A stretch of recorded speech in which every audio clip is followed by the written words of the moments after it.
Okay, good morning everybody. Welcome to this meeting of the Social Work Committee. It's been live streamed and will be made available on the Council website for public viewing. Could I remind members to follow the good practice guidance, which includes muting microphones and switching off your video when you are not addressing the meeting. Should you wish to contribute to any item, you should write speak in the Teams chat function and you will be invited to speak in order about new issues. Should your question or issue be raised by a previous speaker, please withdraw your request so that we deal with the business as efficiently as possible. The usual standing orders apply, including that any votes will be undertaken by roll call. If any member has to leave the meeting for any reason, can I remind you to either leave the Teams meeting for that period of time, or you could write leave in the Teams chat function and then join. This will allow us to monitor member presence. I'll ask the clerk now to confirm the sederant and approve I'll approve the remote participation. Clerk. Thank you, Chair. We've got apologies from Councillor Hill. Currently, Councillors Karen Crothers and Councillor Mail are not present. There's a number of members present on Teams, being Councillors Drysdale, Maureen Johnson, Councillor Little, Councillor McGregor, Councillor Wilson, Wood and Young. Thanks very much. So, as I said, I'll approve that remote participation. Has anyone got a declaration of interest? I'm not seeing any in the room. I'm not seeing any in the virtual room. So I'll take that there's none. We'll now take forward here. First thing on the agenda is the invite the Social Worker of the Year, who's online from Stranraer, Susie Rook. I'm going to have a very brief introduction, that's it. I'm going to pass across to Lillian and then the members to congratulate her. I ask Susie any questions I might have. So Lillian, it's across to you first. Thank you, Chair, and thank you, members. Just to say that it's a real privilege to introduce Susie as the Social Worker of the Year. The SSSC awards that take place every year are the main national awards for social work, because the Social Services Council are our overriding registration body. So to be nominated by the families was a great honour for the service and for Susie. To then get to the final four across the whole of Scotland, we were absolutely delighted. And then obviously on the night, for Susie to be the winner, it's been a great achievement for Susie. And particularly for members, just to note that the people that nominated Susie were family members. So they were families from the West and the wider region that Susie had done some direct work with. None of us were aware that the families were going to make these nominations on behalf of Susie and particularly on behalf of the service. So a fabulous achievement for us. We're absolutely delighted for the service, but obviously for Susie herself as an individual. And I think it just shows how far the service has come in Dumfries and Galloway that we're getting that national recognition. We know that our social workers go above and beyond, and obviously Susie can do a quick input if that's required, but I know for the rest of the staff, they're all very proud of that achievement, and I just wanted to note that for members. Thank you. Thanks very much, Lillian. Susie, I'll come to you in a minute if it's okay. I know that we've recognised your award through press releases and stuff like that, and I think the two co-leaders commented on that in both local and national media. I felt it was, or Ian and I actually felt it was really important that the whole committee got a chance to speak to you, a chance to say congratulate you personally, because it's a really positive reflection on not only your professional standing and ability, but also the way that the business is getting done in your part of the world. So I'm going to open it up now to any members who might want to comment. I've got Linda first, then Willie, and then Andy Mack. Thank you, Chair. Hi, Susie. Lovely to see you this morning. Just want to say on behalf of the Labour Group, thank you so much for all the hard work you do. And as an ex-justice professional, I know how challenging it is to work on the front line, and I think the accolade that you've received from individuals who use the service is doubly important and doubly significant, because that doesn't happen very often in your line of work. So I think that's absolutely fantastic and should be considered as it is. It's a really, really, really well-deserved award, and well done. You can speak, Susie. You know. I saw I'm just wrestling with the phone that keeps on going off and now in the office. So if you hear the phone ringing, that's why I'm kind of like frantically trying to stop it recording. No, I'm absolutely flabbergasted still, and to be nominated in Children and Families, I think, is just, it's quite surprising actually, to be honest. So I'm going to take it as a small win, and just hopefully that it kind of sets a wee bit of a precedence to kind of people to stay in the job and keep on fighting on a wee bit, because I think we've had a bit of a time where people have decided to leave, and it's quite sad. So I've had a few messages from people that are still in Children and Families and that, and have said like that's gave them a wee boost and stuff. So I think that's really nice that has gave people a wee kind of pick me up at this time, because COVID was hard. COVID was hard for especially Children and Families. Like, we were getting it quite tough on the front line. So it's nice to have that in, because it was during that time as well. So it was quite a big surprise. But we have to take these wee wins, don't we? Thank you. Okay, I've got another couple of councillors wanting to come in. I've got Willie, Andy Mack, and then Lynn Davis. Lynn, in that order. So Willie first, Andy, and then Lynn. Yeah. Just to ask you, Susie, if we've got that extension built yet. No, Susie, I'm only joking. No, your answer is no. I spoke to them last No, we're on. week. No. I've worked with Susie and Susie in families, not only with families but for families. So for the folk for the West, the families that you do work with, Susie, well done and congratulations. I'm sure it's an honour, well deserved. So well done, Susie. Thank you. Okay, thanks, Willie. Andy Mack. Hi, Susie. Well done, congratulations. I think in a public-facing role, mostly we hear of complaints, and generally when people get in contact it's because they want to complain, but when they get good service they don't often recognise it. So I think that makes it doubly special, because what you've got is a situation here where people who ordinarily just don't like the interference, don't want to really be engaging with you, are recognising your professionalism and the amount of work and help that you're giving to them. And I don't think it's a little win, I think it's a great big win, and congratulations again. Thank you. Thank you. Lynn. Hi Susie, on behalf of the Conservative Group I would just like to congratulate you on your award. Very well deserved. It's really not an easy job that you've got, and I think it's worthwhile, all the work that you do, and congratulations again. Thank you so much. Okay, then to wind up, Ian, Vice Chair for the Independent Group. Hi Susie, working Stranraer but from Castle Douglas. Just like the others, I'd like to congratulate you on winning this prestigious award, and I personally wish you a long, long career in Dumfries and Galloway. Please stay. Well done.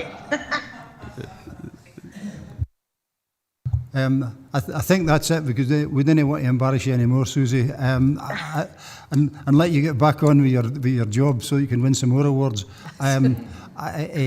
I think everybody's had their say here, haven't they? Yeah, and we're all quite happy. So you'll see it's across the chamber. Everybody's saying thank you, well done. It really is. I think every single contributor has said the same thing. This has come from the body of the kirk. This hasn't come from council structures or whatever. You know, we're not putting forward our own here. The public have put you forward, which is the highest accolade in social work. And again, as an ex-criminal justice worker myself, I know how hard it can be. So huge congratulations and very well done. And thanks for your time this morning. Okay. Thank you very much. So thanks very much, you, Susie. Thank you. Thank you. Bye-bye. Bye. Okay, everybody, let's move on now to the agenda proper. We've got the minutes of the 4th of October. Are we happy to note and agree? Happy to note, Chair. Thank you. So we'll move on to item number 4, which is the Social Work Services Revenue Budget Monitoring Report for 22-23 for the period up to the 30th of September. The service is experiencing some pressures, and I think before we get too much into this with Janet, I think Stephen has got some input here as well. So I think, Janet, is there anything you'd like to add to the report at this moment in time, or are you happy going straight to questions, or to let Stephen make some comments?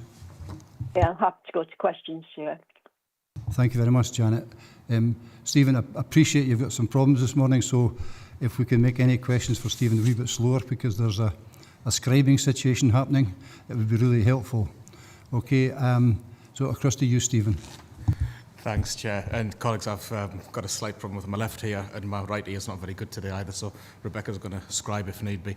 I just want to say that one of the biggest pressures for our budget sits within my service, and you know, the out-of-region placements we've kept quite stable for a number of years, but we have limited control over the cost.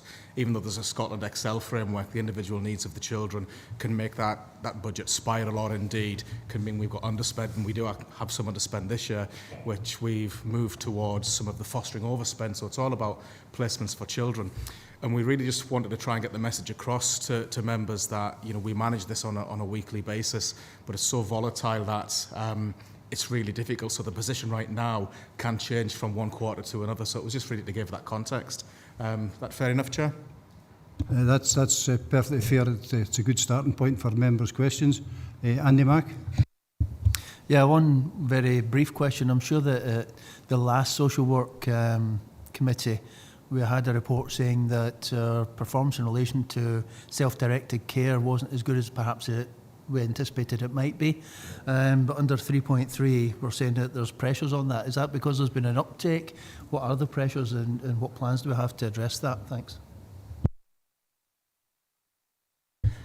Yeah, I think at the previous committee it was about self-directed support for the entire population.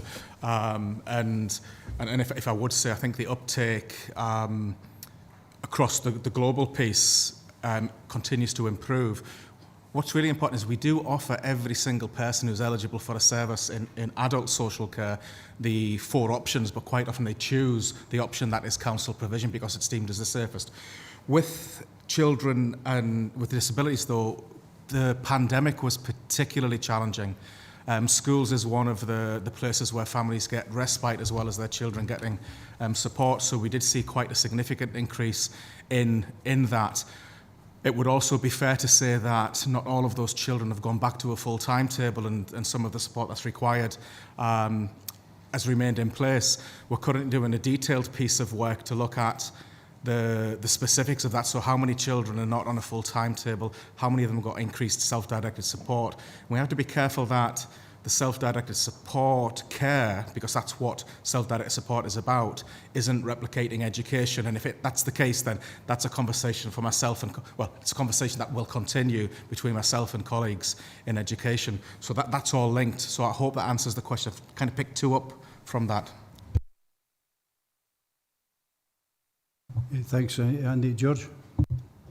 Yeah, and thank you, Chair. Andy's preempted my question. It's also about self-directed care. I'm interested, and you touched on it there as well, regarding the crossover to education and learning and the care. There's definitely a crossover between GIRFEC, the promise, all these things, and you've already referred to the fact that you are working with education, and I think that's really important that we take that forward for the benefit of all the services, so that collaboration. Self-directed care is a really good notion. It's supported by the Scottish Government, but I know it can make things more difficult for yourself in the short term, but potentially the benefits will be in the long term. So the uniqueness of individual cases has to be respected, and I know that from education and learning. There's quite a number of children where they've got unique cases that need exceptional circumstances, which are again complicated, and often social work are involved with that. So you've already answered my question, really, that you are working with education. I would just stress that we're working with education, people that work with you as well, so that it's a common theme. The landscape is extremely complicated, as you've alluded to, and you've only touched on 3 or 4 of the different pieces of legislation. There are literally tens. What's critically important, though, is getting it right for every child, which is the overarching policy framework. And within that, what we say is every child should have a single plan. Now, that doesn't mean that there's one template, because there are many. It's the best plan for a child. So if we have a child with complex needs access in school, and they might also access social care support through self-directed support, it's to make sure that that support's complementary and it doesn't duplicate and there's no gaps. So those plans are multi-agency. If we have a child who receives a social care element, the child will automatically have the social worker or the care manager as the lead person. But the plans are as seamless as they can possibly be. However, they're not as seamless as they need to be yet. And like I said, we're continuing to work on that. On Friday this week, we've got a refresh of getting it right for every child following the new guidance from the Scottish Government, and myself and colleagues across the whole of the multi-agency partnership are quite excited about how we put an appropriate governance structure in place for that, which should tie everything, in time, because it will take time, tie everything together. Can I just follow that up, Andy? Just a quick follow-up. Yeah, that's really encouraging, and I'm not putting a button here, but I will put a button here. There is occasions when we speak to parents and some children, it's a minority where the plan is not so clear. And one of the issues is, this is anecdotal, but I think it's well understood, that people that are less able to actually articulate, I hate that word, articulate their problems. So, and it's the same in school, young people, we call them ghost children, they slip through the net. So I'm really keen that the social work and education and employability, they work really, really hard to make sure, you mentioned that they have somebody that takes responsibility for that plan, and that the transition of that plan moves forward right through to work or college or university, because they can fall off the edge unless everybody's really speaking from the same hymn sheet, the plans in place, the anecdotes, everything. And that it's a very difficult challenge, but it's something that we need to step up to, and I don't think we are particularly hitting the 100% that we should be approaching. Just before you go on, Lillian, can you just a wee bit of clarity here, because there's an involvement in the NHS as well. Can you just maybe, it's not just education and social work? Thank you, Chair.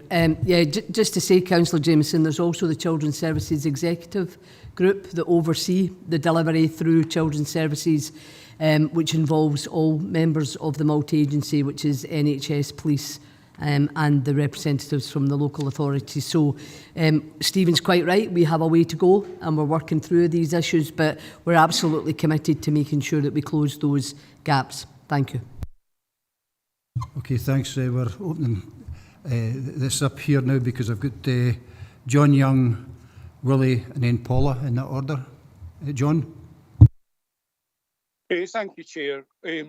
As Lillian knows, I'm very interested in self-directed support generally, and I'm well aware through personal involvement that self-directed support can often end up once the journey's finished with bringing very experienced carers into the system who may never have considered a care as a profession.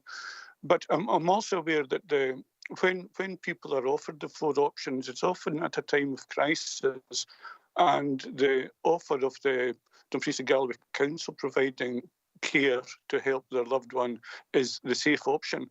And I'm just wondering if we should do more generally to advertise that self-directed care is an option, because families will be aware that they are probably going to need a care service in the future. And I wonder if we should be advertising much more generally to the whole population, perhaps through border TV or through the papers, that self-directed care and what it involves and what help you get with it is a possibility, so that families can look ahead and say, oh, I wonder if that's an option for us now. Who could we get to help the family provide the support, which is sort of the way it used to be. Thanks, Chair. I'll let Lillian come in on that. Thank you, Councillor Young, and fully understand the aspect of getting better communication. One of the real issues we have in Dumfries and Galloway is undoubtedly around the ability to secure personal assistance to deliver within the SDS legislation. However, we are doing a lot of work with a range of providers and organisations, third sector and independent providers, to see if we can grow that aspect of self-directed support. We are also working on our communication strategy, so we've now got the support of one of our colleagues from the press situation for social work, and we've been looking at different aspects that we can do a bit more work on to get the information out there. So it is a bit of a balancing act for us. We don't want to raise expectation and then we find we can't get the personal assistance, but you're absolutely correct in terms of forward planning. We need to get better at getting that information out, and I will take that as an action. Thank you, Councillor Young. Okay, John. Willie, and then Paula. Couple of questions, Chair. First one on 3.5, kinship care. And I'll go back to 2007 when we lobbied. Oh, I wonder what Stephen was signalling there. No problem, Stephen. Aye, 2007 when we lobbied the Scottish Minister of the time regarding kinship care, and we forecast then that kinship care would increase multiple at that time, and we were looking for more resources rather than being taken out of the council's budget and settlement. And I wonder, you know, at that time we were forecasting something in the region, if memory serves me correctly, something in the region of 240, about that figure. I just wonder what the figure is now and whether it's the right time to go back to the Scottish Government and say this is an issue that's going to keep increasing as is forecast in 3.5, and whether, you know, it's going to be a drain if it's to come out of the budget and the settlement that we're going to be given on this year or the incoming year. And my next question is on 3.4 and what is being described as Ukrainian guests.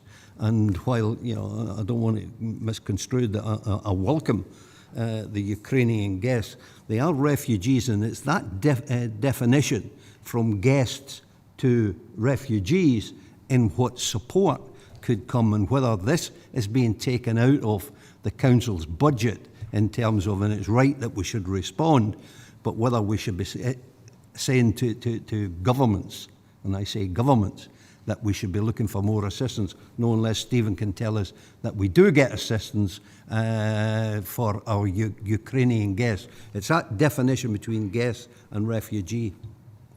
Lillian's got to take that question, Willie. Okay, Lillian. Thanks, Councillor Scobie. If you're happy for me to answer that one first, and then Stephen will come in on the kinship care. The terminology that's currently used from Scottish Government is Ukrainian guests. That is the status that these guests are treated in Scotland as they flee a war situation. We do get some funding. The council collectively, as an organisation, have received funding. We went to full council just before the summer recess, I believe, or just after it. Forgive me if I've not got the correct date, to get the agreement on how we would use that additional resource for staffing and for the direct payment to the Ukrainian guests. It would be fair to say that certainly the allowances that the guests themselves receive is quite in line with the benefit allocation. They're not viewed as refugees, they're viewed as guests who are currently in our country because they can't remain in their own country. So there is a different status. They do have to apply for visa. They do have to be vetted through the Home Office before they're allowed to come into the UK. They are generally placed with hosts, which we then have to do the assessments. And for some Ukrainian young people, they will travel to Scotland, to our region, to be placed with family or with relatives from a distance, if you like, that we've undertaken an assessment to say that they can remain in Dumfries and Galloway in the care of an extended family member or a family friend. So there are different ways in which the Ukrainian guests will arrive in the region. We have a number of Ukrainian guests currently placed in hotels that are being cared for through the resettlement team, and that funding is currently coming directly from Scottish Government at this moment in time. Hopefully that gives you the clarity. Thank you. Okay, well, this is actually a finance report, and I'm getting a bit of leeway here, but we're straying into a different thing altogether. I think you made your point. Really, I'm going to let Paula come in now with her question. Stephen was going to answer the sorry, Stephen. Oh, sorry, the kinship care, and you come, and then Paula. Yeah. Yeah, thanks for the question, Councillor Scobie. In relation to the number of kinship care arrangements across Dumfries and Galloway, we've got in excess of 350, which is significantly higher than 2007. And it would be absolutely fair to say that this isn't one of the types of provision that we regularly report back to government, and therefore the funding we were given back in 2007 hasn't really increased in line with the numbers of carers that we have, which is exactly the same position for the rest of Scotland. What I would add, though, is for the last 10 years or so, there's been a lot of lobbying going on around having a minimum foster care allowance, which is the same as kinship care, so that will influence. The Scottish Government actively looking at that, following some recent research published by the National Foster Care Association. So hopefully we might have clarity about that minimum position, but also the support that's required. But it's fair to say that right now, the additional funding for the allowances and the additional staff time has come from the core budget of the council in almost its entirety. Okay, well, yeah, and I think some of the things we're talking about really we need to be done under the budget process, because this bit here just now is actually talking about the budget we've currently got, and are we working within it, or are we got to be overspent? So any aspirations outside that would really, for me, we should go in the budget process. So rather than debating it in what is really a historical situation, is Janet's telling us where we are. So that, okay, Paula? Thanks, Chair. Two questions. One on 3.5. It says here that payments depend on the age of the young person. What is the age profile and how has that changed? And question 2 is on 3.7, and it says there's non-recurring COVID-19 funding of 1.6 million. 457,000 is to be carried forward. Now, I know through the IGB that some of the COVID funds that were ring-fenced have been subject to a clawback from the Scottish Government. Is this the same, or have we been told that we can keep this? Thank you. If I could do second question first again, and then Stephen will come in on the age profile. Because it was around recruitment and retention, we are allowed to keep that funding and carry it forward to assist us in the continued recovery. Thank you.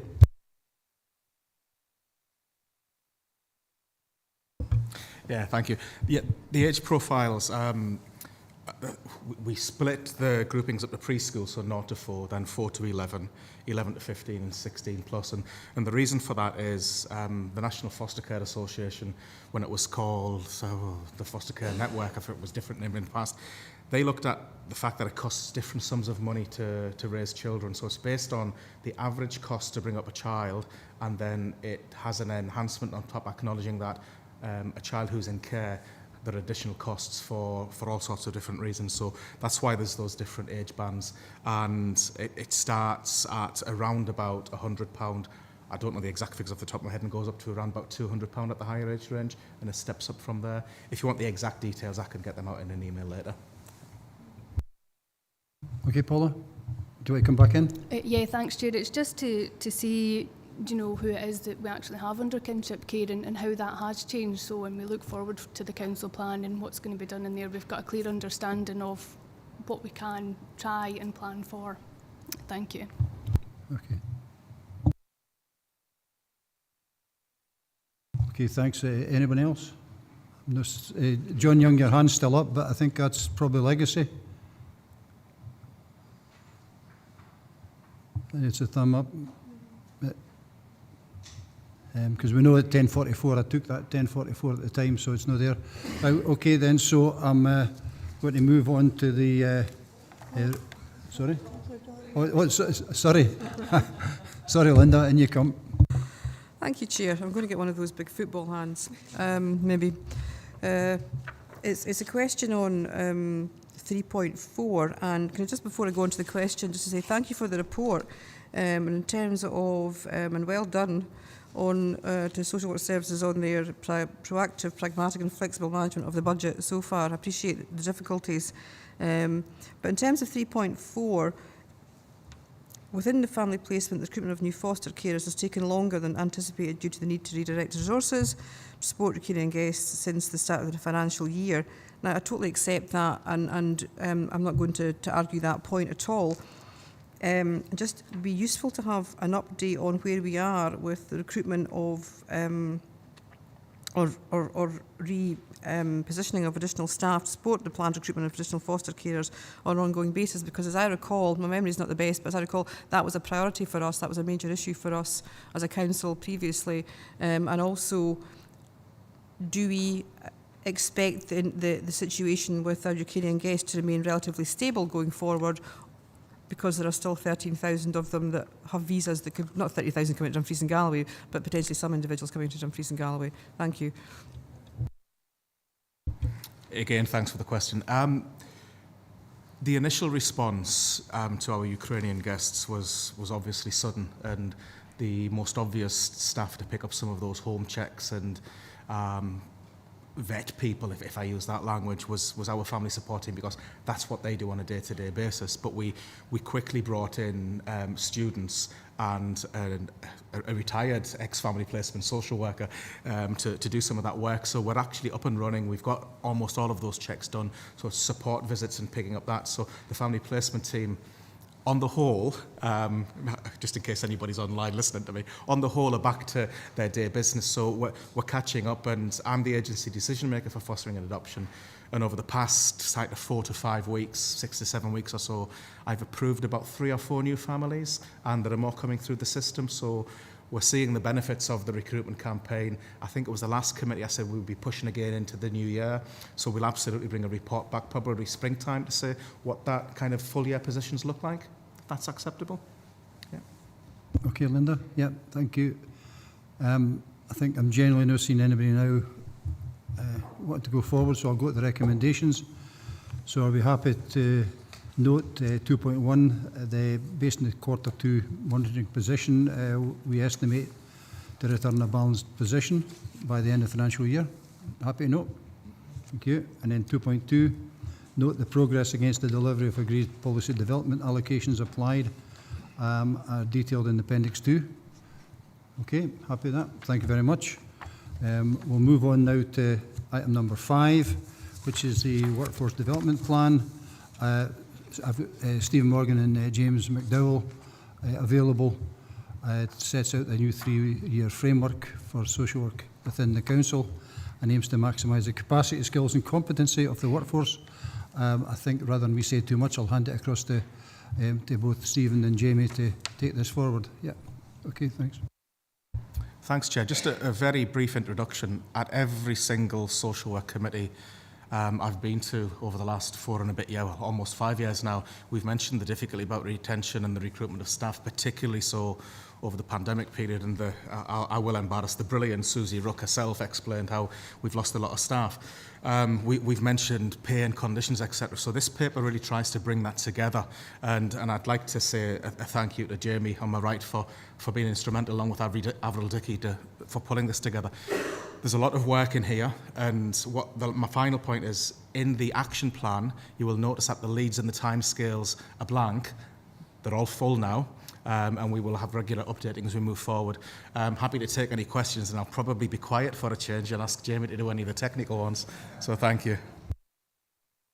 Okay, Jamie, is there anything you want to add, or are you just happy going straight to questions? Yeah. Okay, so I'm going to open up for everyone. Graham? Thanks, Chair. I appreciate all the work you're doing trying to recruit more social work staff, and it's always a difficult time to try and get staff trained up. Looking at page 48 and 49, we're looking at sickness, absence, and there's comparisons of other directors within the council, communities, and various other departments. Where are we compared to other local authorities in Scotland in sickness absence? Because take, for example, the Scottish Borders or South Ayrshire. So what sort of comparison levels are we compared to other? Sort of benchmarking, just to give an indication? We haven't done the benchmarking in this paper. But in terms of absences, some of the local government benchmarking framework data will have some of that, so we can look at that, extrapolate it, and bring that back either through a briefing or whatever mode of communication you prefer. But we didn't do that specific of this paper, so apologies for that. Well, thanks. Maybe through the chair, maybe we should get a briefing on that. So it gives an indication of how this local authority is doing to the South Asia or the Scottish borders. It gives members an insight how we're performing. That's a very fair comment, Graham, and there's nods all round, so we can get that done and again share it with all 43 members rather than just the Social Work Committee, because it'll save the questions getting asked elsewhere. Jamie, you want to make a comment on that? Absolutely, happy to take that as an action, absolutely. Okay, thanks. Any other? Paula? Thank you, Chair. On page 29, it discusses the profile of the employees. I was just wondering how that compares to the national average for us. It starts highlights from the information provided include 83% of our employees are female.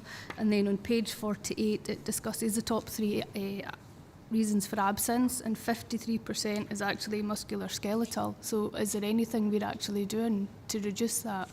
Thank you. I'm happy to take that. Okay, go on. Thank you for that question. I think our if you look at the age profile across the whole of Scotland, it's very similar. We're not out of sync at all there. And absolutely in terms of the absence for muscular and skeletal, that is because we do have a lot of particularly our home care staff who do what would be classed as manual work, and they do a lot of lifting and handling, and we do have an ageing population within our workforce across social work. Thank you. Okay, Paul, you want to come back? Thanks, Chair. Yeah, is there anything we can do to help and support that? It just seems to be an incredibly high figure. If there's another way we can look at that. Thank you.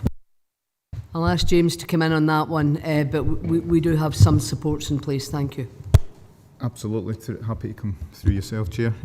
Absolutely, there is support in place, through training, obviously occupational health as well, that we can call upon, and individuals can call upon either, through the line manager or self-referral for that matter. But I think at the point Lillian was making about the average age within the service is something that we can't lose sight of. However, we must make sure that the support is there, and it is there, and it will continue to be there for staff as we move forward. So maybe even signposting a bit more, something that we can make sure that we do through comms and whatnot. Hope that helps. Thank you. Okay, Lillian, do you want to come back? I also want to add that collectively for a profession, then we are currently at this moment in time facing a real uphill challenge across the whole of Scotland, where a lot of young folks are not choosing to come into the social work profession, and the courses, university courses, are running round about 54 to 56% full. So that is a worry moving forward in terms of how we'll continue to fill that gap. So there's no doubt there's a bit of work needing done to try and again promote the importance of social work. Thank you. I think it's also important to actually look at the more non-traditional routes. Our Grow Your Own's been hugely successful over many years now. There's some very good examples sitting right in front of us today here. So I think we need to be out the box here and not just go down the normal university style recruitment process. Linda, do you want to? Sorry, it's Willie first and then Linda. Sorry. Thanks, Chair.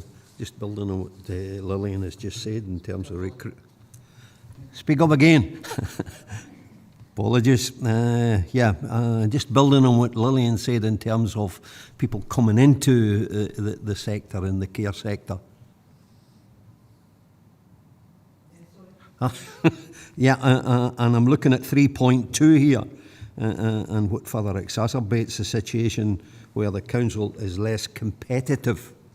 So it's maybe no address to any of the officials, but as members, do we intend addressing this? I think there are two different scales, and we tend to go for the bottom scale. Are we as a council going to address that so that we can be in there and competing with other authorities to bring any young or people going into that sector, to bring them to Dumfries and Galloway so that we can compete with other authorities. And my other question, Chair, if you would indulge me... Can I answer that one first? Aye? Yeah, if you don't mind, I'll come back to you, Willie. Just to let you know, the Vice Chair and myself, working with Lillian, actually instigated a roundtable discussion with senior HR officials, looking at how we can progress the rebandings, for example, remunerations, conditions of service, to stop the drain, right? Because my view, and I think it was shared by everybody, is we retain what we've got, then we recruit new, you know, because that's the first thing that's in our gift to do is actually keep what we've got, yeah, and then fill the vacant posts after that, rather than the other way around. And so that, I can assure you, that's already started, and I'm not sure, Jamie, if you're up to speed and where we are with that, but I would hope it would come probably at the February committee, at least some form of update. Okay, so it's the next committee, Willie. We're hoping to bring a paper that would at least help alleviate that, because we have to try something. You're absolutely right. Okay, so that's your first question. What was your second question? If you would indulge me, Chair, and it's around recruitment, it steps outside of children's services, it's more to adults in terms of home care, which is equally as important as social workers in terms of the 3,000 or what was 3,005 down to 3,000, with a target of March to reduce to 2,000, which is still, if you take it at 40 hours per week, 50 care workers short.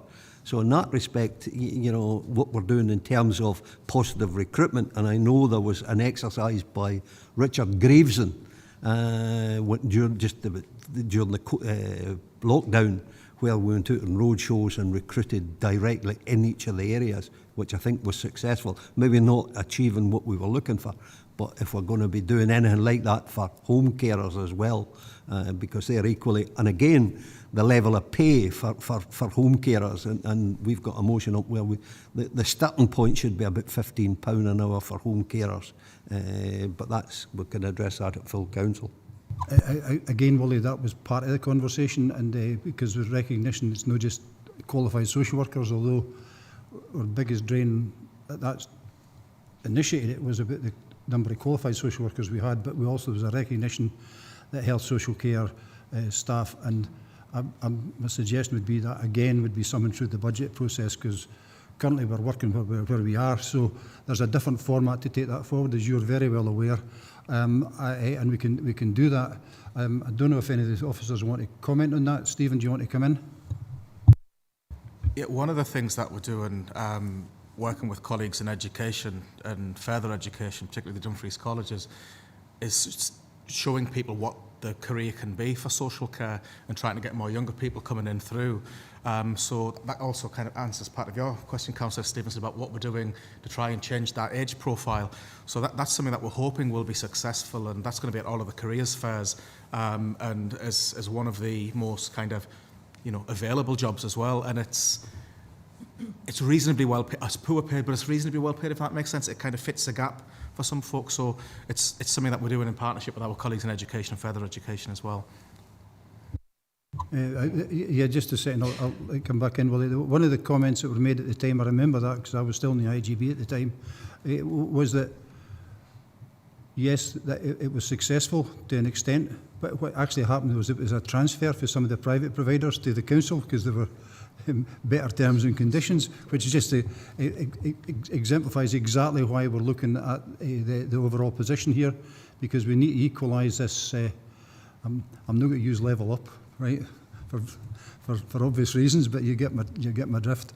We need to make sure there's a parity across the whole sector here, because a private carer or a council employed carer is just as important to the person receiving the care. They don't care who employs them, they just want the care. So I think your point's well made, and I think we'll go into that process. I've got a number of others. You want a third question? I can go back in quickly, yeah. Aye, and it's just pleased to hear Stephen saying that, you know, there is a career in social care from home carers right through, and we can grow our own from that point. And just when you say about the college and the job fairs and so forth, I think there's opportunity here for us in terms of third sector, and many of the third sector organisations who have volunteers, I think there's an opportunity for recruitment there, because they are starting off in doing social care in some of the projects. So I think if we could target the third sector in terms of placements and then bringing them on, because they're literally doing a home care job, so be it in some of their placements as volunteers, if there is an opportunity there for us to work closely with third sector. No. I think you've said it all. Okay, thanks, Willie. I've got Linda, Ian, the Vice Chair, then David. Okay, you're third in line, David. All right, so Linda first, sorry. John Young as well. And then John Young as well, okay. Thank you, Chair. And thank you, Stephen, for the report. One general question then, a slightly more pedantic one. First question, if that's okay, Chair, is, and Lillian, you've touched on this already, nationally and locally, 3.1, page 19, there's an increasing shortage of newly qualified and experienced social workers, and you said something about the lack of uptake at further education. Could you expand on that a little bit, please? That's quite, if it's a 50% drop, that's quite concerning. That's okay. I'll project a bit. No, it's not your issue. It's mine. 3.1, page 19. Lillian's already discussed this slightly. There's a nationally and locally, there's an increasing shortage of newly qualified and experienced social workers, and I'm focusing more on newly qualified. Lillian said there's something like 50% drop in uptake in further education. Could you expand on that slightly as to why that might be? Thank you. The reasons why are many and varied as to why people drop out. Cost of living is one of those. We're seeing a lot of social work, newly qualified social work struggling with the cost of living. The pandemic had a significant issue, and the Scottish Social Services Council did a piece of research around this, and I think we lost a third of students throughout the period, which is quite alarming. It's a hard job. As a profession, we also have to take some responsibility that we don't necessarily say how rewarding the job can be. And it's not just one job. There's probably, 7, 8, 9, 10? I'm looking at social work colleagues there. So it is difficult. And when people come into the profession, they are often coming into teams who are understaffed, and there's a lack of support. You can come in. Rebecca's got some points as well. And the support that you get isn't always as good as it needs to be because of the staff shortages. For people doing protection, you have to be 2 years qualified, so you can't pick all of those protection roles for children and families. So there are many, many reasons. In terms of what we're doing locally, though, we've been really successful throughout the pandemic because we targeted students who lived in and around the area. Some of those were coming into the University of the West of Scotland. We gave them employment opportunities. And my service alone took 5 students from that cohort who would otherwise have gone elsewhere, and they told us that they would have been looking at the Central Belt. So we've been successful. Whether we hold on to them or not is another matter, because where we have been, again, we've done quite well in the past is bringing people in, but they quickly move on. And I think part of that is around the salary, because they tell us when they leave. The top end of our scale is the second bottom in Scotland. And if you move elsewhere, once you've got the first year in, you automatically get a pay rise. So there's lots of different reasons and lots of different things. Rebecca, if that's okay, Chair, Rebecca was jotting down and she can speak quicker than I can read. Thanks, Stephen. Go ahead. I think it's just really to add to what Stephen's said there in terms of why people are dropping out. Mental health is a huge issue for students, and I think that, as we've noted in terms of Susie, it's such a difficult job, and I don't think people really understand it until they're in it, how difficult it is. And often what happens is that young people with sometimes little life experience come into these situations and find it difficult. Cost of living, as Stephen has already stated, we don't have, similar to nursing qualifications, etc., we don't have the grant system that others do. So it is a real struggle, but as Stephen's articulated, locally we are trying to do different things, and that includes working with our colleagues, Jamie, for example, in terms of mental health people that champions that will support young people coming in, etc. And also we're trying to do some work with the Scottish Government round about what opportunities for grants, etc., that might exist for students. Thank you. Thanks. Is there, do you want to back in, Linda? No? Yeah? If that's okay, thank you so much. I think that's a really important point about the grant or bursary system, because again, my background wasn't yesterday, is nursing, and I remember being paid when I was learning, when I was a student nurse. And I think there are differences but similarities between nursing and social work in terms of it's a very hands-on role, and you learn by doing a great deal. So having a bursary or whatever, a grant system would be really important. And I think if we could do something about lobbying, that would be really useful. Thanks, Okay, Chair. let Lillian come into that one, yeah. Thanks, Councillor Dorwood, and an interesting conversation. It's just to say to members that there's currently a petition to fund social workers through grant or bursary, which obviously has to meet a particular threshold for it then to go before Parliament. So that is out there if members wish to contribute to that. Thank you. Becky, do you want to come back?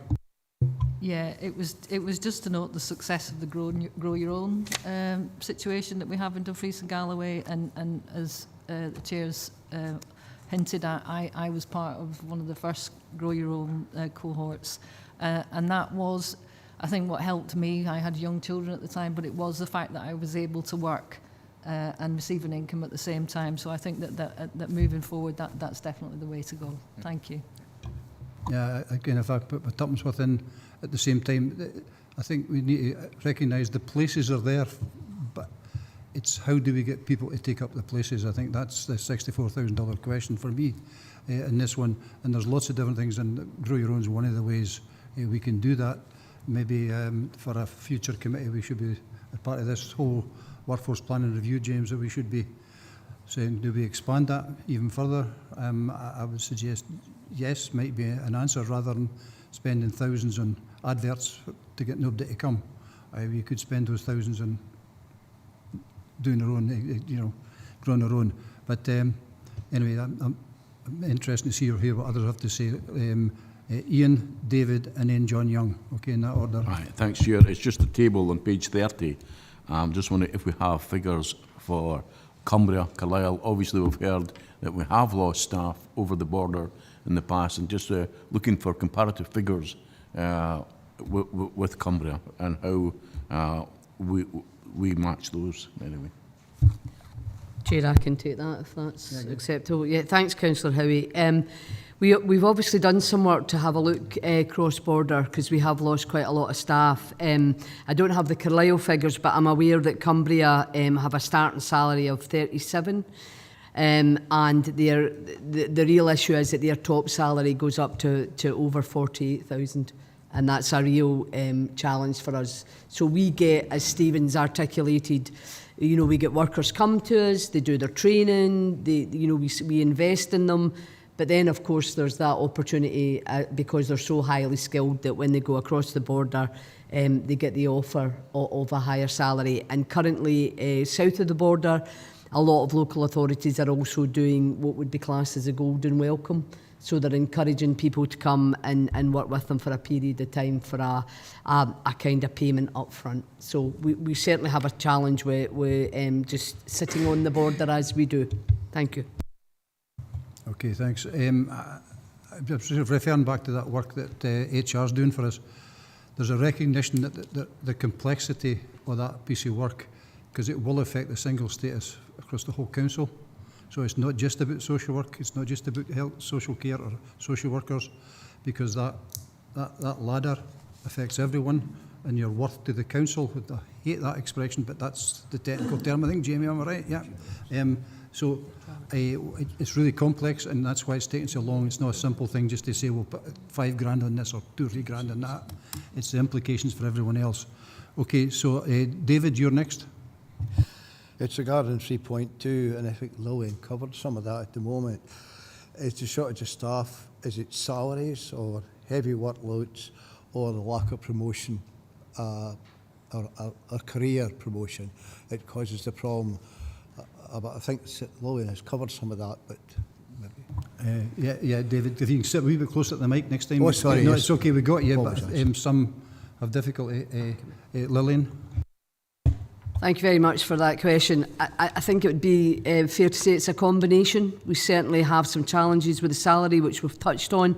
We do have huge caseloads, and members will be aware that I shared with them the Setting the Bar report that talked about what a social worker should hold as a caseload, and we're certainly way above that. So that's an issue.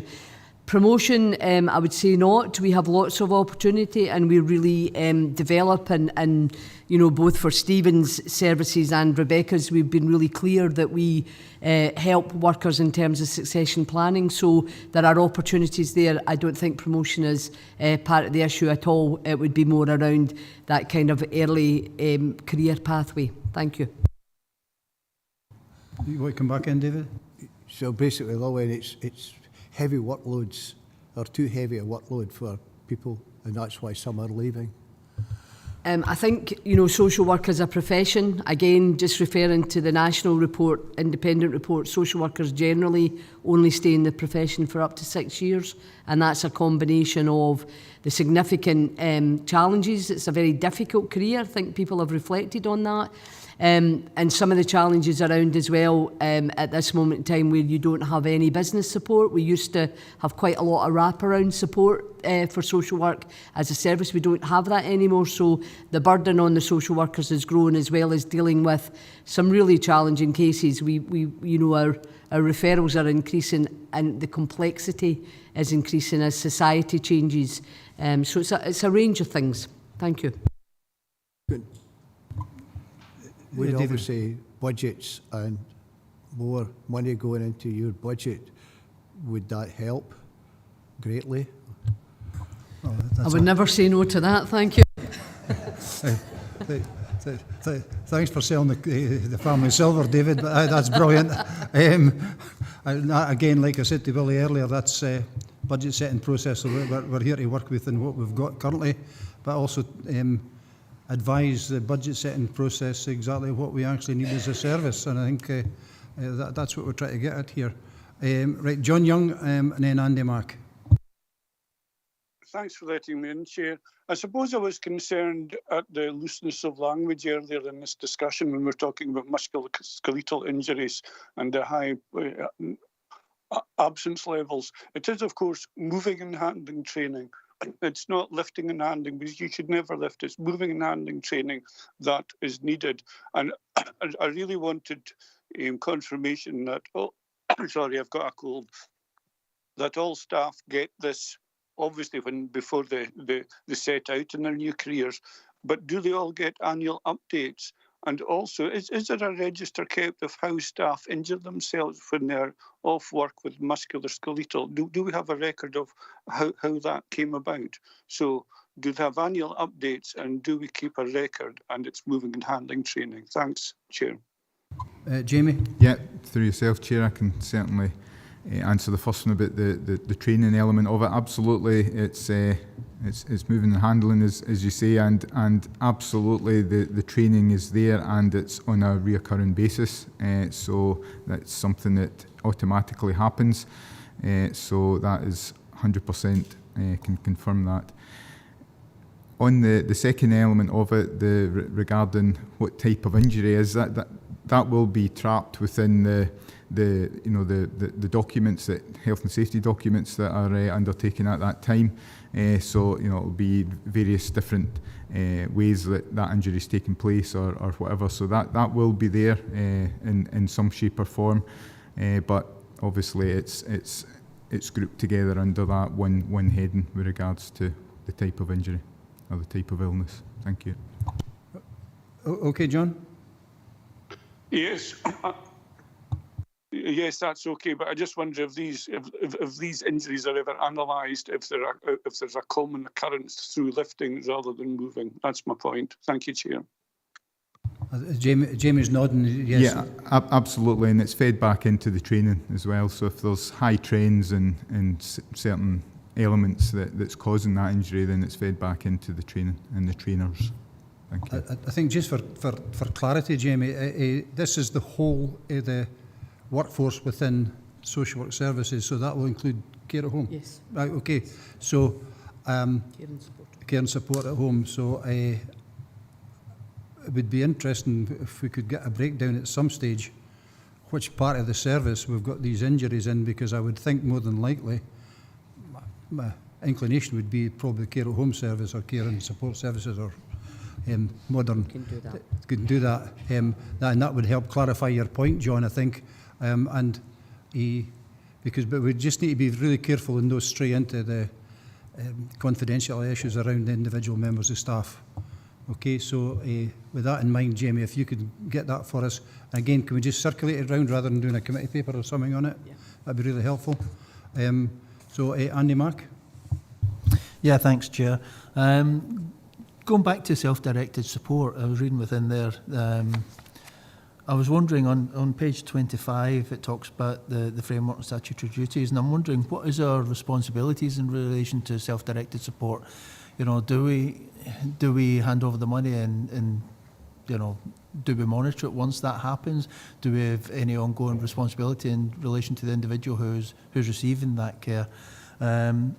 Another comment was in relation to talking about how we retain people in Brexit and COVID being used as examples as to why it's so difficult. Could we have some examples? Because we see these sort of phrases and we sort of conjure up our own images. But just for clarity, can we get an understanding as to how Brexit in particular is impacting on our ability to recruit and retain staff? And just one last word as a comment more than a question is, you know, the salary range, we're mid-range at the bottom and we're, as Stephen's already identified, second last at the top end of the range. But Susie's identified that we've got other things to offer and we really need to try and maximise some of that when we're trying to attract people. Thank you. Lillian, do you want to take that?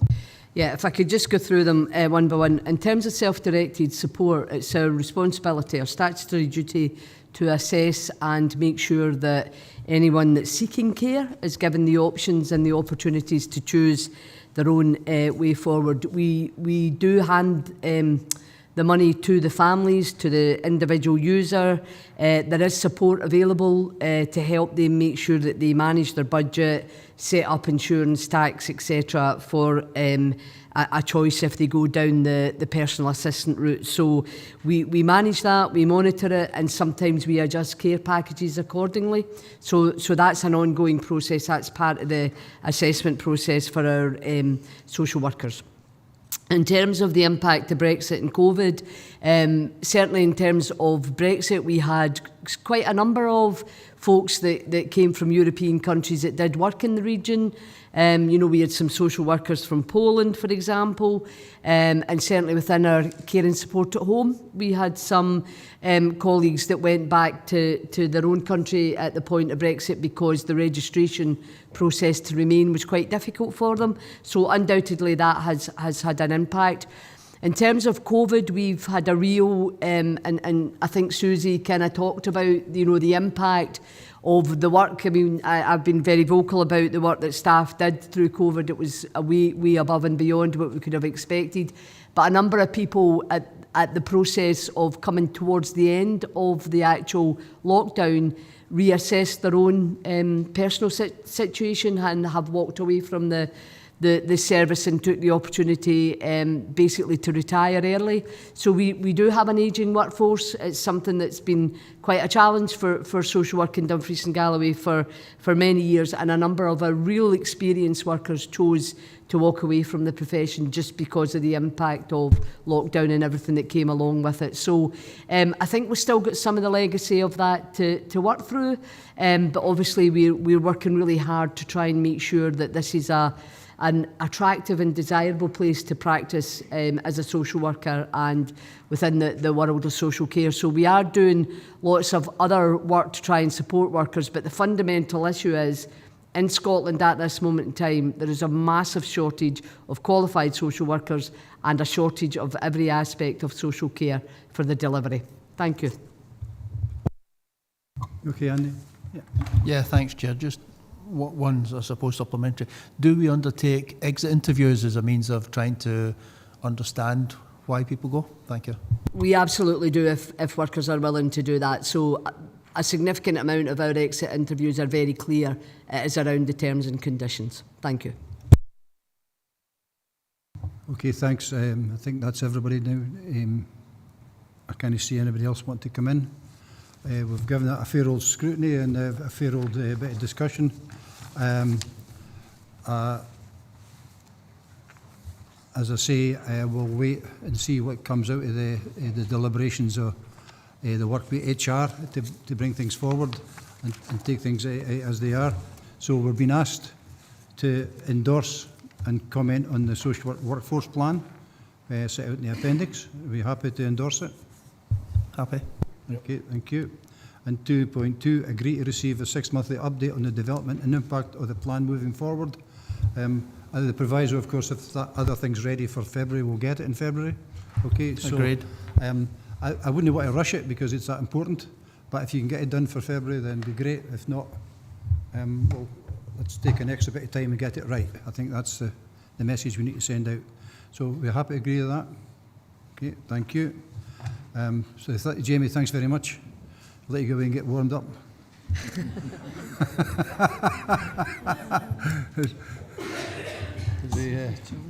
Aye. He's the only man in the room in his shirt sleeves. Aye, absolutely. Okay, so we'll move on to item number 6, Adult Support and Protection Biennial Report for the period of 2020 to 2022. We've got Hamish McGee with us. Hamish, really sorry, I should probably have asked you earlier if you wanted to be done first, but you've been very patient, you've sat through it all. So we'll go on to item 6 first, and that's the Adult Support and Protection Report. It's up to you to comment. It's there. And then take questions, I'm assuming. Yeah, you'll be okay with that? Over to you. Chair, thanks. Yeah. Well, thanks very much. Good morning, members. Thanks for allowing me to come along this morning. There are actually 2 biennial reports, the Child Protection one and the Adult Support and Protection. By way of a brief introduction, some of you may know me from a previous life. I retired 3.5 years ago from the Fire and Rescue Service and latterly held the position of the local senior officer for Dumfries and Galloway. I was privileged to be offered the post of independent chair of the Public Protection Committee in August of 2021. And that's relevant in terms of, you'll note that the reports are biennial reports, so they cover a 2-year period between 2020 and 2022.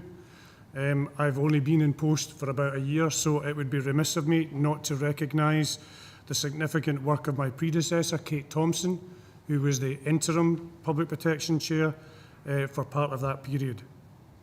So for absolute clarity, the reports are my reports, they are the independent chair's reports, and they're provided to you purely for your information. Whilst the 2 reports look similar, there are some procedural differences between the 2 that are worth of note. As I mentioned previously, they are biennial reports. The Adult Support and Protection Report is a statutory requirement. It's one that is required by Scottish Government, and it is required to be submitted by the 30th of October. That happened. I should also say that the report is presented in a prescribed format, so we had no ability to move that around. The Child Protection Report has no statutory basis, but I and the Public Protection team felt that it was appropriate and important to develop it to provide an overview of the tremendous work that has been done over the last 2 years through the pandemic and to recognise future challenges. Rather than going into any detail of the reports, which I hope you've had time to read, I'd like to just give you some of my reflections in the development of them. Both reports provide examples of the high quality work that is going on in D&G.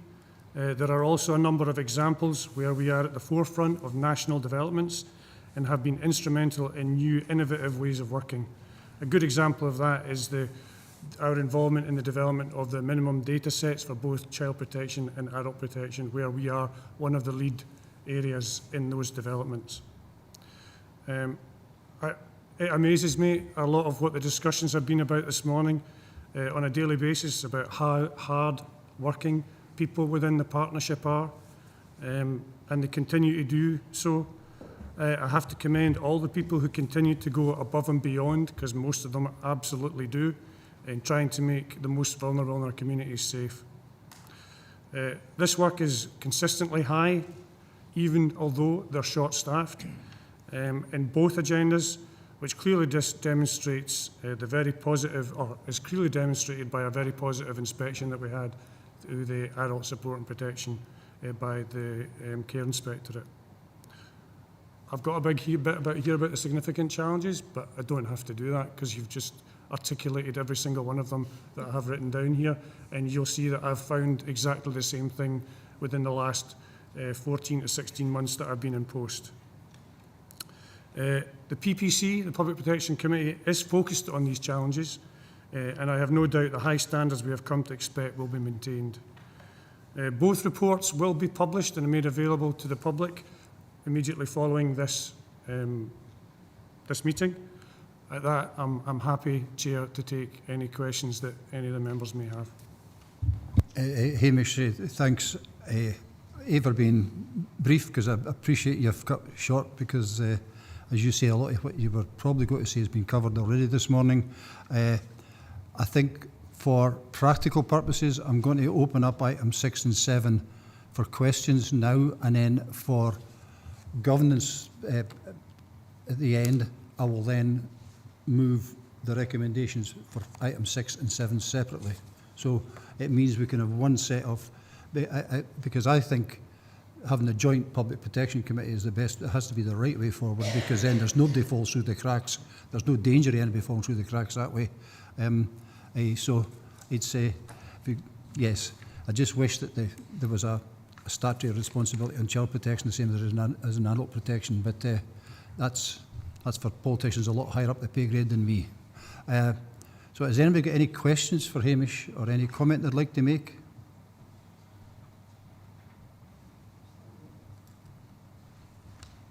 Linda? Hi Hamish, thank you for the report. Not a question, more a comment. The report in itself covers the period of the COVID pandemic.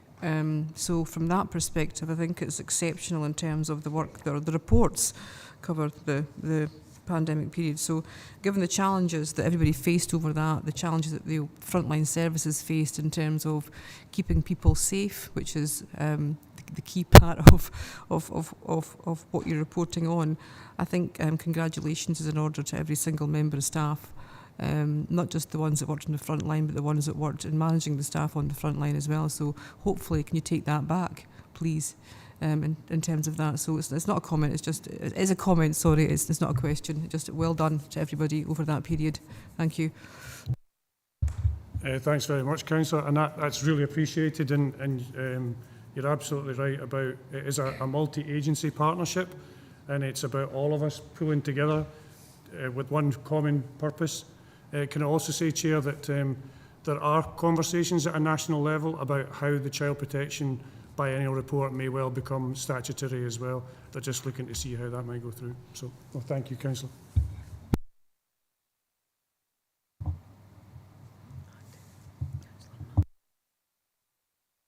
Andy Mark? Yeah, thank you, Chair. Thank you, Hamish, for this. Both reports are very comprehensive and wide-ranging, and congratulations to you and your team for pulling all that together. My question really is in relation to the recommendations, and it's recommendation 2.2 on page 51, where it talks about the challenges and opportunities to keep people safe, but it talks then about working together to share salient information. And I'm wondering, how your data protection issues are managed and how you identify what is salient information, because clearly there was an issue about appropriate adult a few years ago and the appropriate person, and how we managed information. It became quite a critical thing. So if you could update us on that, that'd be great. Thanks for that question. That's a good one.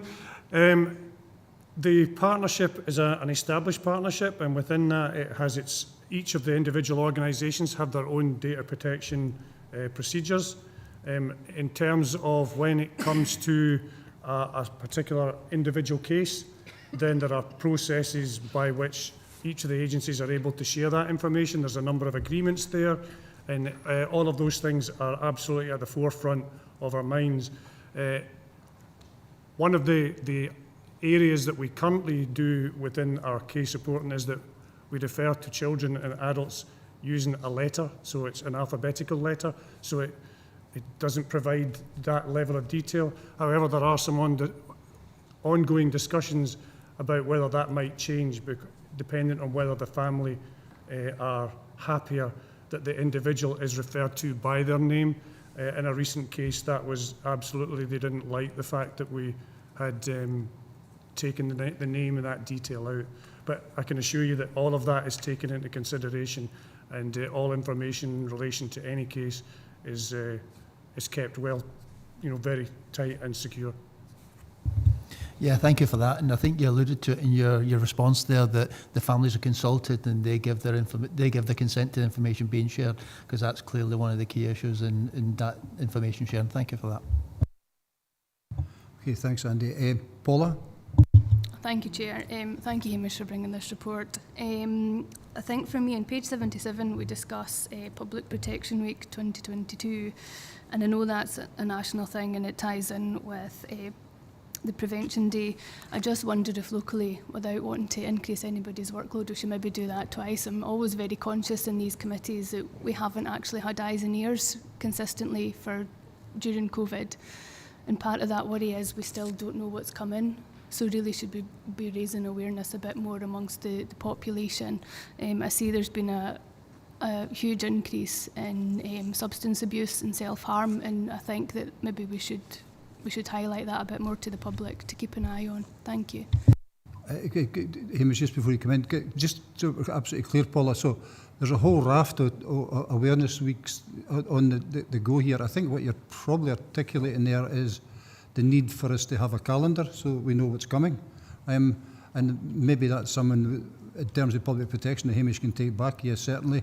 But as a committee, we might want to, there's other things that would fall out with public protection that were, so I suppose, how do we get that into a calendar of some description, yeah, so that we know well in advance? I think that's the point you're making, am I right?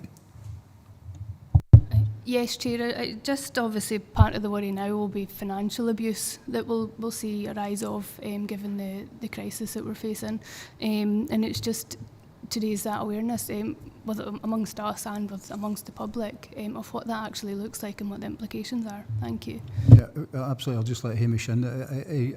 I don't care if it's twice in the paper or twice in the media. The more times it's in the media, the better. And Hamish, I know that you've got comms from Public Protection Committee, so I suppose I'm glad to hear your comments on this, just how you take this forward in next year. Yeah, I think there's three aspects to that. So in terms of a calendar, we do actually have a public protection calendar, but it's held within the public protection website, so you'd have to access it, in order, and it's a standalone. It might be something you would want to look to see to try and bring them all together. I will accept that we have to get better at some of that outward communication. We're pretty decent on the internal aspects, but not particularly good at highlighting out to the general public. That's definitely something that we can look at to take forward. In terms of the Public Protection Week itself, there is another one planned for this year. So, forgive me, I can't remember exact dates, but it's about mid-February, and the development of that is well advanced. You will be pleased to know that financial harm is one of the main topics within that week. You'll also be pleased to know that that is an area that has been raised within the Public Protection Committee, and that given the increased instance of such, police colleagues and a number of others have set up a small working group to review and refresh our policy and procedures in terms of that. So we would be looking to get more information on that out. So hopefully that answers your question. Yeah, that's actually really helpful, Paula. Thank you. I'm also acutely aware there's parts of the council that are not in social work that are heavily involved in the public protection, the environmental health team, for example. You know, in terms of scams and that kind of stuff. So, yeah, I think the point's well made. Is I think what we're aiming for here is a whole council calendar, so it comes onto the council calendar, so that we know, even if it's just a little bit at the start of each week. Do you want to come in? Yeah. Yeah, thanks for that, Chair. I will take this back to the Public Protection Manager and see how we can take that forward. Thank you. Yeah, that's brilliant. Anyone else? No. I was hoping to come in, Andy. Oh, sorry, Pauline. Yeah, sorry. I just in you come.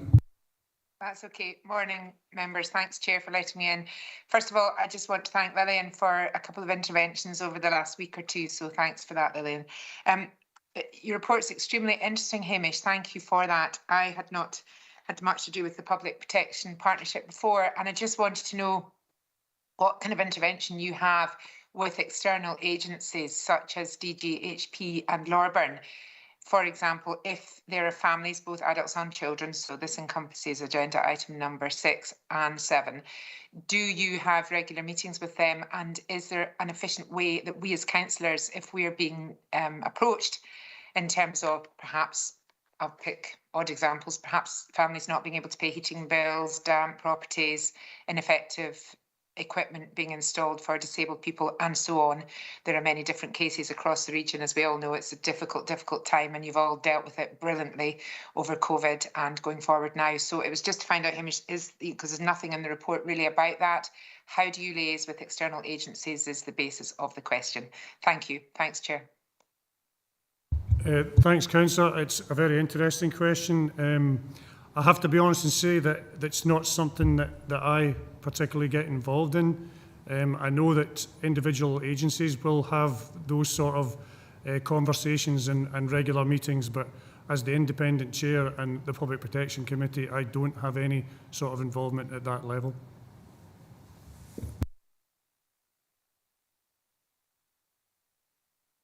Thanks, Councillor Drysdale.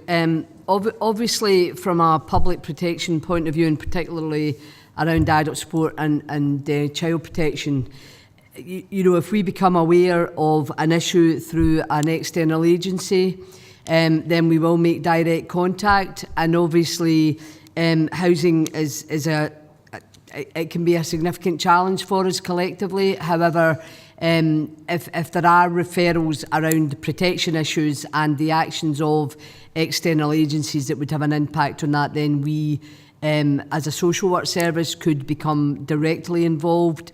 And obviously through the overall public protection agenda, then agencies have a statutory duty to cooperate. So if we became aware of an ongoing issue or a multiple issue around an agency that's not part of the partnership, then we could use the powers to contact them. Thank you.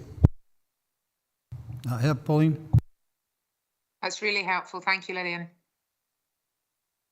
Thank you. I'm just kind of wondering here why the major landlords couldn't be part of that, and I'm not wanting to rewrite policy on the hoof here, but they've got people in houses, you know, far more, I would suggest, than some other agencies who are around the table. How do we bring in those support officers in the housing associations? How do we get them around the table? I'm happy to come back in on this. The Public Protection Committee has very clear terms of reference and membership challenges, and it's linked into legislation. So we need to be very careful. But what I clearly would like to articulate is that other organisations, external agencies, have a duty to cooperate, and we could invoke those powers to have contact with them. So it would be difficult for them to be members of the committee because of terms of reference, but we can certainly have pathways to make contact. Thank you. Stephen, do you want to come in as well? Just adding to that, we do have representation at the corporate parenting group, and the two agendas are very closely aligned. So they're around that table in terms of the ongoing care and support to the children and families who have been involved in the child protection processes, and we make those linkages.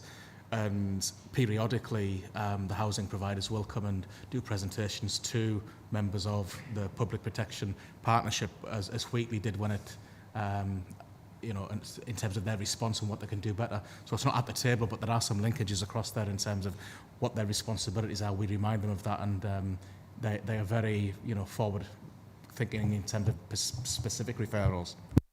Yeah, that's fair enough, Stephen, but I'm interested in the adult side. Yeah, absolutely. So I think I've got the assurance I need that there are routes for them to report in. That's the main thing. And Becky? Yeah, thank you, Chair. And it's just to reassure that we do have very close links with our housing partners and regularly have meetings, particularly if there's something that's been raised to us, but also proactively we link in with them on a regular basis as well. And also to offer reassurance in terms of, as was mentioned earlier, in terms of financial abuse. We are taking forward some work round about power of attorney for our most vulnerable groups who are at particular risk of financial abuse. So we are being proactive in that respect in terms of making sure that we're covering the gaps that people might slip through. Thank you. Thanks, Rebecca. That's helpful. Is there anybody else wanting to come in with any questions? Obviously for Hamish, right? No, in that case, I'm going to revert back to the original format here, because there are two separate processes in play here. One for adult protection, which is different from child protection. So in terms of agenda item 6, that's the adult support and protection report. We've been asked to note Hamish's biannual report, which is the appendix, and associated adult protection activity over the reporting period. So happy to note that. And then 2, to note the challenges and opportunities to keep people safe through effective multi-agency working and the requirement to work together to share salient information where an adult is considered at risk of harm. So I'll be happy to note that. Okay, thank you. So I'll then move on to item number 7 in terms of the child protection report. So we're asked to note the significant amount of progress made by the Public Protection Committee during the 2-year time frame as detailed in the appendix to item 7. And then we're asked to note the measures taken to safeguard our most vulnerable children and families during the pandemic as detailed again in the appendix. And then at 2.3, note the future progress detailed for 22 to 24 as detailed yet again in the appendix, which is of course Hamish's report. So I'll be happy to agree them all. Okay, thanks very much. Hamish, can I thank you personally, but also take back to thank the Public Protection Committee for the work they do during the period from this committee. Are we happy to do that? Yep. Thanks very much. So thanks for the time and thanks for your patience this morning. Right. Good, thank you. That moves us on to agenda item number 8, which, surprise, surprise, is actually the minutes of the Public Protection Committee. Are we happy to note, because it's just here for noting? Happy to note. Right, thank you. That is the end of the formal business, but just before we go, a couple of things for your diary. The seminar for January, be the February committee, it'll be around care homes and care at home. And if there's any updates on the progress or lack of progress on the National Care Service, that'll be in the mix at the same time, okay? And again, finally, before we go, I'd like to thank, from the Chair, on behalf of Ian and I, Janet, Rebecca, Stephen, Lillian, and all the other report writers who come here for us, for the professionalism over the year. So it's much appreciated. Thanks very much. And it actually, for me, helps us get through this professionally, you know, without rancour, without ill feeling, and which is a massive, massive achievement in itself. So if you can pass that on to the staff from this committee, that'd be, and then of course finally to the committee themselves. Last of the year, Merry Christmas when it comes, and a Happy New Year. And I just hope the social work team are not too busy over the New Year period, Christmas, New Year period. But that's my Santa Claus list this year. That would be good. Okay. Okay, so once again, thanks very much, everybody, for the time today and professionalism, the way we've conducted business. And we'll see you next year. Thank you. Thank you very much, Chair.